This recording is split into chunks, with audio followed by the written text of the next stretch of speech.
Let's talk about the statement of cash flows. Here's a brief overview. The statement of cash flows separates changes in cash into three major categories: operating, investing, and financing cash flows. Because some firms operate internationally, there could be some effects due to currency exchange rates.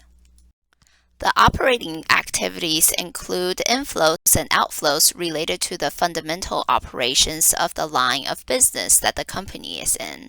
So it is the cash flow engine of the company. The investing section deals with the long-term uses of cash.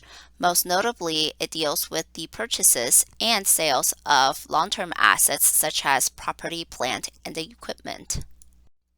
The financing section includes transactions that involve debt, equity, and dividends. Basically, it shows how cash is being used to fund the company. Let's use the balance sheet and come up with some rules of thumb to help us categorize into operating, investing, and financing activities. Let's segregate assets into its current and long-term portions.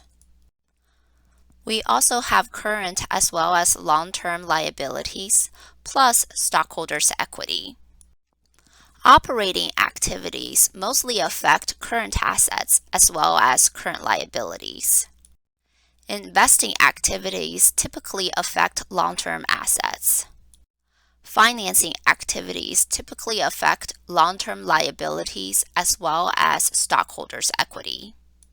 Note that these are basically rules of thumbs. These relationships hold in most cases, but there are certain exceptions. With that said, let's think about the statement of cash flow itself. There are two ways to prepare the statement of cash flows: the direct method as well as the indirect method. The direct method is a straightforward approach where each cash transaction is recorded in the appropriate section of the cash flow statement.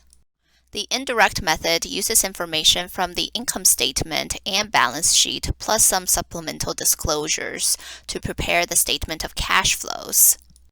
So how do the two methods differ from each other? The investing and financing sections are identical.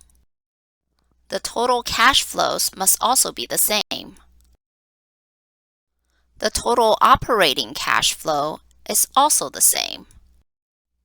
So that means the difference only comes from the operating section of the statement of cash flow, where only the presentation is different. Now you have an overview about the statement of cash flows.